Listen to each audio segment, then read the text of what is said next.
ಯಾವಾಗ ಒಂದು ವ್ಯವಸ್ಥಿತವಾಗಿ ಇಲ್ಲಿ ಬೇರೆ ಭಾಗದಿಂದ ಬಂದು ರಂಗಭೂಮಿಯಲ್ಲಿ ಕಲಿಯುವಂಥ ವ್ಯವಸ್ಥೆ ಯಾವಾಗ ಆಯಿತು? ಅದು ರಂಗಶಿಕ್ಷಣ ಕೇಂದ್ರ ಶುರುವಾಗಿದ್ದು 80ನೇ ಇಸ್ವಿಯಲ್ಲಿ, 1980. ಅಲ್ಲಿಂದ ನಡೀತಾ ಇದೆ. ಈಗ ಸುಮಾರು 44 ವರ್ಷ ಆಯಿತು. ರಂಗಶಿಕ್ಷಣ ಕೇಂದ್ರ ನಡೀತು 44 ವರ್ಷ ಆಯಿತು. ಓಕೆ. ಇಲ್ಲಿಗೆ ಅಡ್ಮಿಷನ್ ಆಗಬೇಕಂದ್ರೆ ಯಾವ ರೀತಿ ಪ್ರೋಸೆಸ್ಸು?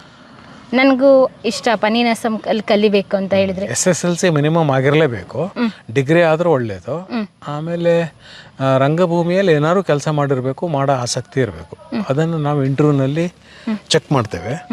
ಅವ್ರಿಗೆ ನಿಜವಾಗಿಯೂ ಆಸಕ್ತಿ ಇದೆ, ಈ ಬೇಸಿಕ್ ಕ್ವಾಲಿಫಿಕೇಷನ್ ಇದೆ ಅಂತಂದರೆ ಸೆಲೆಕ್ಷನ್ ಮಾಡ್ತೇವೆ. ಓಕೆ. ಅದಕ್ಕಿಂತ ರಿಟರ್ನ್ ಎಕ್ಸಾಮ್ ಇರುತ್ತಾ? ರಿಟರ್ನ್ ಅಲ್ಲ, ಒಂದು ಅರ್ಧ ಗಂಟೆ ಅವ್ರನ್ನ ಅವರಿಗೆ ಬೇರೆ ಬೇರೆ ರೀತಿ ಹಾಡು ಹೇಳಿ, ಡ್ಯಾನ್ಸ್ ಮಾಡಿ, ನಾಟಕ ಮಾಡಿ, ಪೀಸ್ ತೋರಿಸಿ, ಈ ಥರದ ಇಂಟರ್ವ್ಯೂ ಮಾಡ್ತೇವೆ ಅವ್ರ ಜೊತೆಗೆ.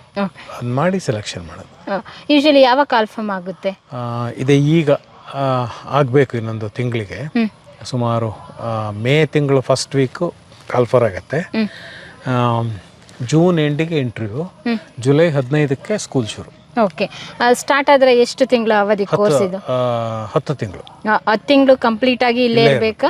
ಯಾವಾಗ ಬೇರೆ ಭಾಗಕ್ಕೆ ಕಳಿಸ್ತೀರಾ ಇವ್ರನ್ನ? ಯಾವ ರೀತಿ ಕ್ವಾಲಿಫೈಡ್ ಅಂತ ಹೇಗೆ ಒಂದು ವರ್ಷ ಆದಮೇಲೆ ಇಲ್ಲಿರೋರಿಗೆ ಇಲ್ಲೆಲ್ಲ ನಾಟಕಗಳಾಗತ್ತೆ, ಅವರಿಗೆ ಬೇರೆ ಬೇರೆ ರೀತಿ ಇದಾಗತ್ತೆ, ರಿಹರ್ಸಲ್ಗಳು, ಪ್ರಯೋಗಗಳು, ಕ್ಲಾಸು, ಈ ಥರದ್ದೆಲ್ಲ ಆಗುತ್ತೆ ವರ್ಷಿಡೀ. ಆಮೇಲೆ ಇಲ್ಲಿಂದ ಅವ್ರು ಎಕ್ಸಾಮ್ ಮುಗಿಸಿ ಊರಿಗೆ ಹೋಗ್ತಾರೆ. ಅದಾದಮೇಲೆ ನೆಕ್ಸ್ಟ್ ಇಯರ್ ನಾವು ತಿರುಗಾಟ ಅಂತ ಇನ್ನೊಂದು ಕಾರ್ಯಕ್ರಮ ಇದೆ. ಆ ಕಾರ್ಯಕ್ರಮದಲ್ಲಿ ಇದರಲ್ಲಿ ಆರಿಸಿದವ್ರನ್ನ ತಗೋತೀವಿ. ಸ್ವಲ್ಪ ಹಳಬರು ಇರ್ತಾರೆ, ಹೊಸದಾಗಿ ಪಾಸ್ಔಟ್ ಆದವರು ಇರ್ತಾರೆ. ಅವರಿಗೆ ಮತ್ತೆ 2 ನಾಟಕ ತಯಾರು ಮಾಡಿ ಅವರು ಕರ್ನಾಟಕದಾದ್ಯಂತ ಹೋಗಿ ಹೊರಗಡೆ ನಾಟಕ ಮಾಡ್ತಾರೆ. ಈ ರೀತಿಯಾಗಿ ಪ್ರೊಸೆಸ್ ನಡೀತಾ ಇರುತ್ತೆ ನಿಮ್ಗೆಲ್ಲ ರೆಗ್ಯುಲರ್ ಆಗಿ? ಪ್ರತಿ ವರ್ಷ ನೀನಾಸಂ ರಂಗಶಿಕ್ಷಣ ಕೇಂದ್ರ ಅಂತ ಒಂದು ಸಂಸ್ಥೆ, ನೀನಾಸಂ ತಿರುಗಾಟ ಅಂತ ಇನ್ನೊಂದು ಸಂಸ್ಥೆ. ರಂಗಶಿಕ್ಷಣ ಕೇಂದ್ರ ಟ್ರೈನಿಂಗ್ ಮಾಡೋ ಸಂಸ್ಥೆ, ನೀನಾಸಂ ತಿರುಗಾಟ ಅನ್ನೋದು ಪ್ರದರ್ಶನ ಮಾಡೋ ಸಂಸ್ಥೆ. ಅವೆರಡು ಒಟ್ಟೊಟ್ಟಿಗೆ ನಡೀತಾ ಇರ್ತವೆ. ಓಕೆ. ಇಷ್ಟೆಲ್ಲ ಆದ್ಮೇಲೆ ಅಪ್ಪನ ಕನಸು ಇನ್ನೇನಾದರೂ ಪೆಂಡಿಂಗ್ ಇದೆ ಅಂತ ಅನ್ಸುತ್ತೆ? ಅವರು ಹಾಗೆ ಕನಸು ಅಂತ ಇಟ್ಕೊಳ್ಳೇ ಇಲ್ಲ. ಅವರು ಏನು ಮಾಡಬೇಕು ಅಂತ ಅನಿಸಿದ್ರು ಅದನ್ನ ಮಾಡಿದರು. ಆಮೇಲೆ ಈಗ ನಾವು ನಮ್ಮ ಕಾಲಕ್ಕೆ, ನಮ್ಮ ಸಂದರ್ಭಕ್ಕೆ ಏನು ಮಾಡ್ಬೋದು ಅದನ್ನು ನಾವು ಮಾಡ್ತಾ ಇದ್ದೇವೆ. ಮಾಡ್ಬೋದಾದ ಬೇಕಾದಷ್ಟಿದೆ.